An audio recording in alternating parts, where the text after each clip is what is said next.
Everybody, welcome to the second part with the Dream Textures AI generated stable diffusion. So if you haven't seen the first video, go check that out. It shows you, how to download everything. As usual, the links will be in the description, but for the first video, it's not that long. You can kind of skip around and get the download and setup because there's a little bit of setup for it. So I'm in here and I'm just typing in some basic things. You like building facade, right?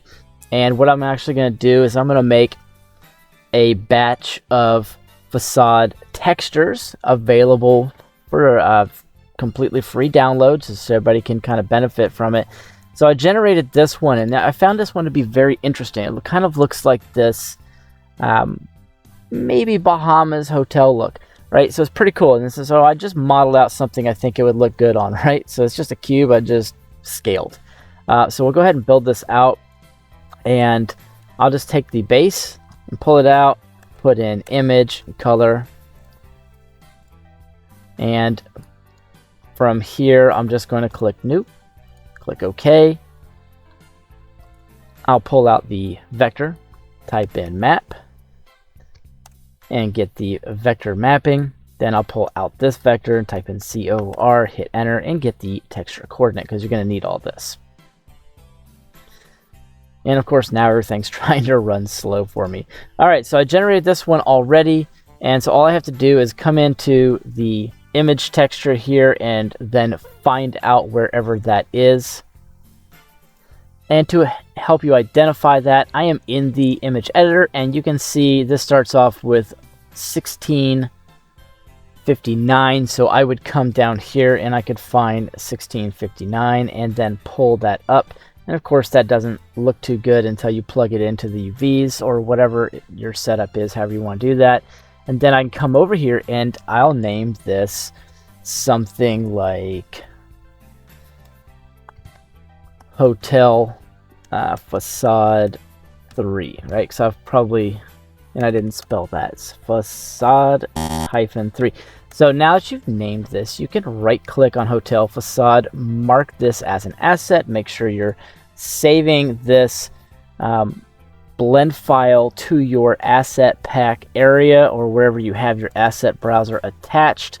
Then you click save, and under the files and edit preferences,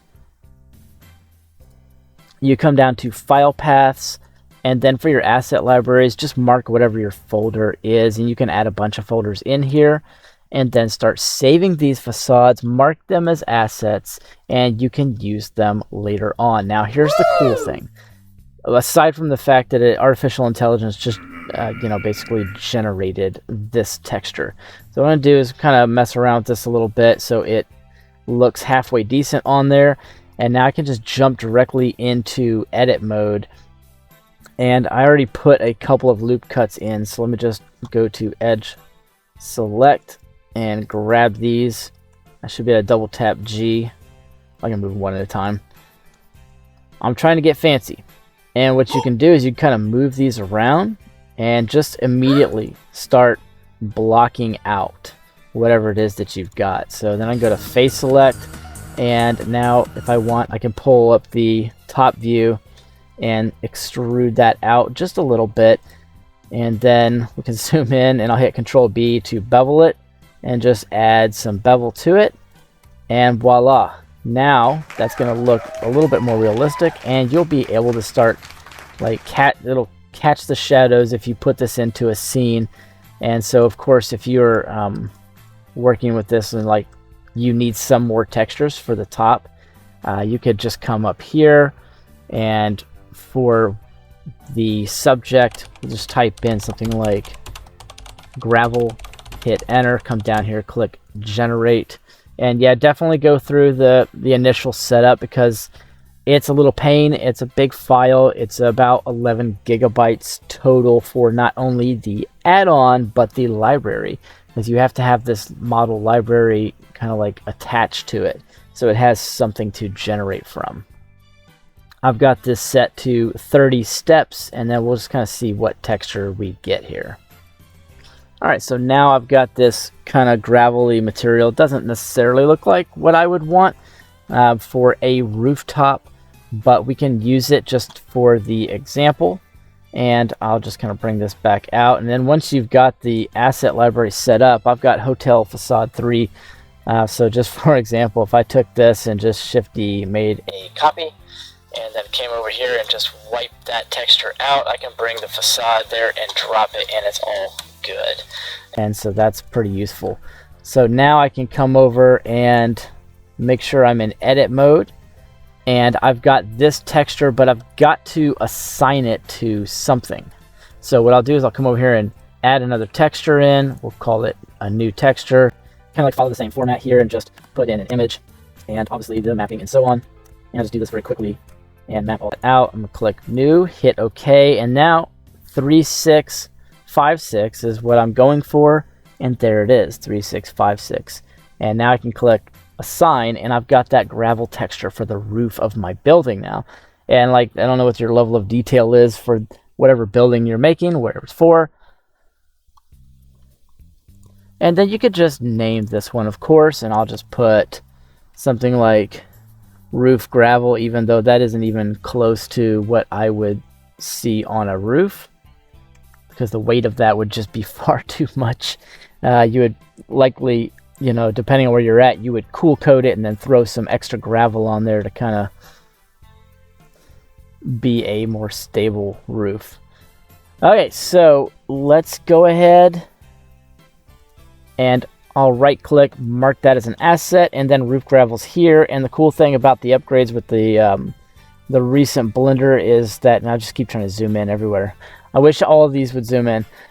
Is that it's going to populate a thumbnail that is high resolution automatically now. So you can see everything that you've got, and it automatically does it. You don't have to go finding the thumbnails. So I'll scale this in just a little bit. I know there's better ways of doing it, but just for now, I'm just going to kind of play around with that just to get the idea going. And I think it would actually be fun. I'll just delete that mapping node, and then I can pull up the Polygon Uber mapping node. I'm not sure if it's still in here or not. And let's see if it's not in there. Yeah, I don't see that, so I can append that in real quick. If you don't have it, then you can go to the Blender Guru's website and pick that up. But I'm just going to go ahead and append that in because I've got it pretty easy to get a hold of. It's just Blender Guru polygon nodes.blend, and you would go into the node tree, and then I'm going to pull up the Polygon Uber mapping node. Now I can Shift A, go to my groups, and I should have that somewhere in here. And here's the Uber mapping node. This thing's good. It's really cool. Him and another guy kind of developed it out of necessity. There we go. It helps if I'm actually on the correct texture. So I'll drop this in, and I will plug in the generated and then the vector here, just see how we can get this thing to look. And what it does is it creates this much larger tile section. So if you were to scale this up to like 30, you can see you got these tiles, and then they're all uniform, and that looks ugly. Nobody wants to see that. So you've got a mosaic rotation, which breaks it up so the human eye really can't see it. And then if you've got some other things going on, like you can see some seams or something unsightly, like right here, you can see the tiles just a little bit. Then you would take the mosaic rotation and just offset that a little bit. That's basically invisible at that point.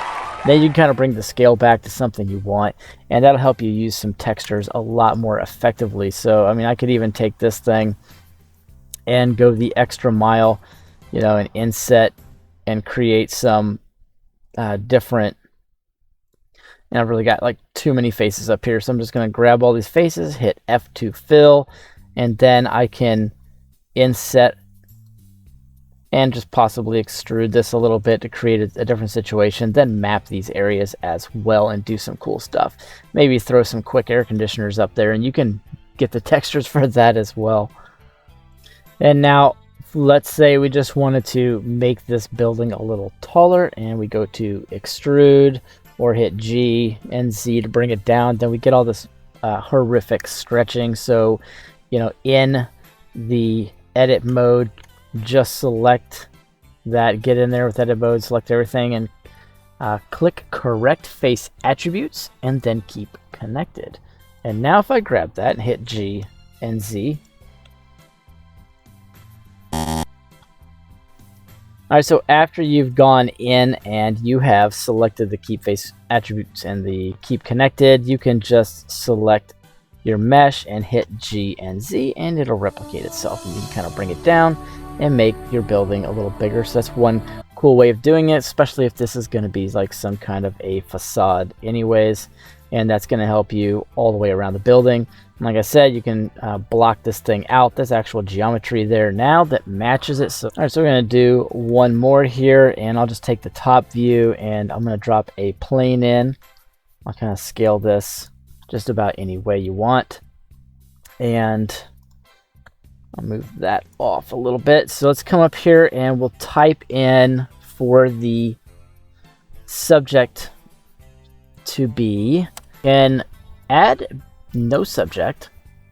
Okay, switch it to concept art, select the type, whatever you want, weapons, vehicles, anything else. I like environments, and you can literally just type in anything you want and it's going to pop up. And I like marking all these as an asset because I promise you're not getting it again. So if you find that, you're not going to get close to it again. So you can go ahead and save each one. It's a little bit of a tedious process, but you can save each one of these. And another thing to go for, down here at the bottom under history, you can export these. And so you can choose a folder. It'll export all your history, so like you don't want to lose it. That's just another option for doing it. You know, create a folder and drop those in there, and you can pull them up later there as well. And so what we'll do is I'm just going to actually type in sky, just very basic, and click generate. And now I'll get, in just a few seconds here, I'll get sky concept art that is based on an environment. Alright, so let's see what pops up. There you go. That looks great. You know, and so, I mean, one of those things I can do with this is I could just come down here and let's see, that's 1599. Come down to 1599, and now I've got this great image as a plane, effectively.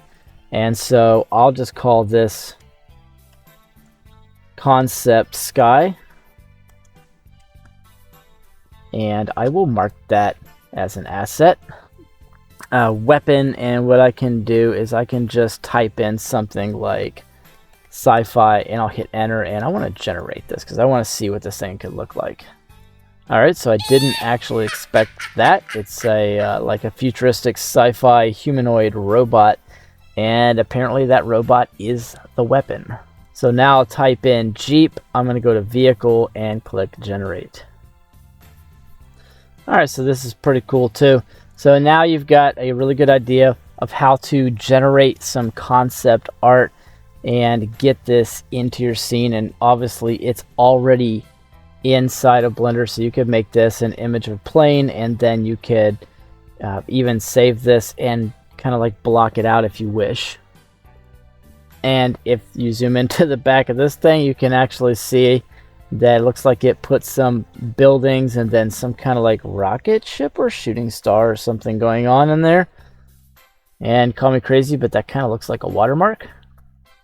And that is definitely a company brand for a Jeep I have never seen before, but it is a nice looking Jeep. I'm actually going to save this because I like it. So anyways, guys, I'll come back with another tutorial on some more of the functionality. I'm going to keep these short and to the point. I hope you enjoyed, and like I said, I'm going to put together a compilation of facades and make them available for download soon. Make sure to smash that subscribe, smash that like button, and I will see you guys in the next tutorial lesson.